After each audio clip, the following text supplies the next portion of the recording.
सान्थिमान UPPA गोजोनमान UPPA सान्थि नंगौ नैबे जों साबमारियाव बयबो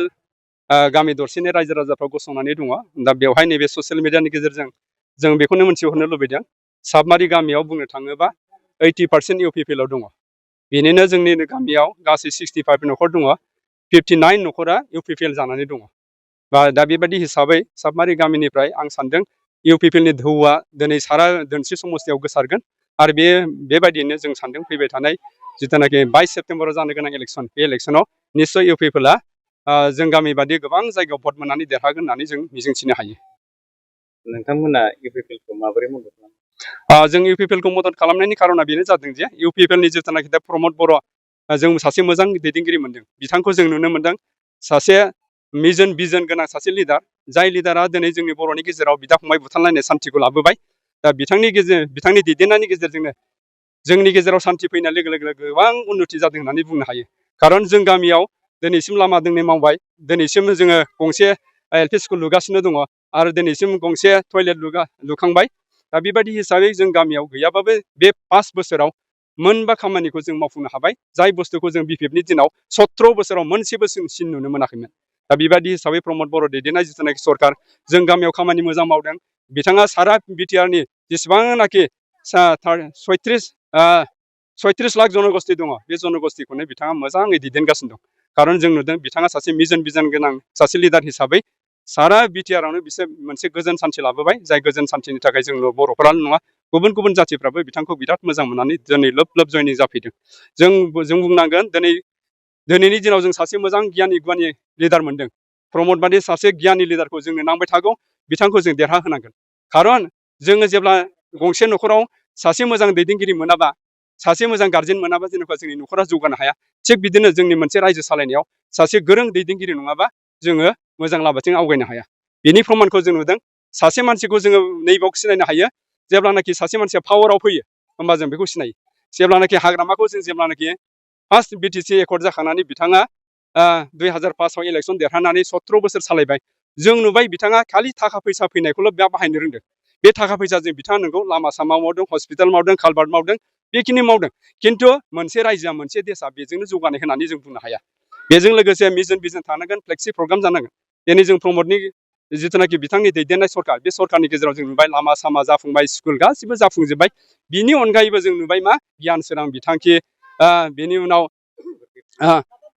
बेबायदिनो जोंहा अनसाय बिथांखि बेबायदिनो जोंहा गोबां माने फ्लेक्सि प्रग्राम जों नुनो मोनदों दिनै सुपार 50 दा बेबायदि हिसाबै जों बुंनांगोन सासे मोजां लिडारनि दैदेननायाव जों गासिबाव जोङो BTRखौ मोनसे रायजोखौ जों मोननो थांगासिनो दङ ओंखायनो जों सिनायदों दिनैनि दिनाव प्रमद बर'आ हाग्रामानिफ्राय बहुद साबसिन लिडार जों बुंनांगोन जाय साबसिन लिडार जों बिनिनो भट होनांगोन सोरबा प्रमदनिफ्राय सोरबा गोरोंसिन लिडार दंबा जों बुंनांगोन बिथांखौबो जोङो सायख'नांगोन बिथांखौ जों बजबनांगोन बिथांनो जों जायगा होनांगोन दिनैसिम जों नुदों हाग्रामाया प्रमदनिफ्राय सोलोंनो गोनां गोबां बाथ्रा दङ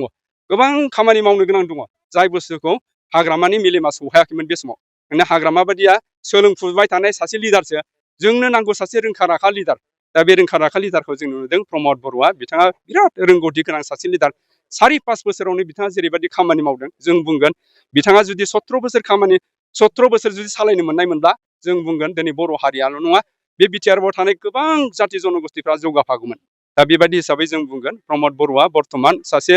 BTRखौ दैदेननो हानाय सासे उपयुक्त लिडार हिसाबै जों बिथांखौ मोजां मोननानै साबमारि गामिनि रायजो राजाफ्रा दिनै लोब बिथांनो भट होनो थाखाय आवगायबोदों जों आसा खालामदों बिथांनि दैदेननायावनो आरो खनसेबाव UPPL सरकारा नैबे फैबाय थानाय समाव सरकार दाफुंनो हागोन होननानै जों मिजिंथिदों। नोंथांमोननि गामियाव बेसेसो भट दङ? जों गामियाव गासै गामि हिसाबै बुङोबा जों बेवहाय जोंहा साबमारियाव माइन'रिटि आरो जोंहा जों बर' भटार्स दङ दा बेबायदि हिसाबै जों मोननैजों गैयाबाबो गासै 782 भट दङ बे 782 भटनि गेजेराव जिखिनि पल जागोन जों बुंगोन बेवहाय जोङो 80% मोननो हागौ दा बेबायदि हिसाबै जोङो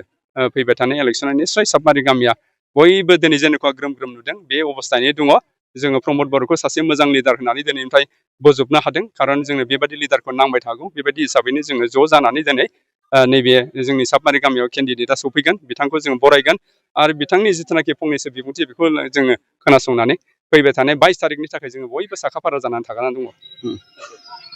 जोङो माबायावनो UPPL आव होगोन जों प्रमद बर'खौ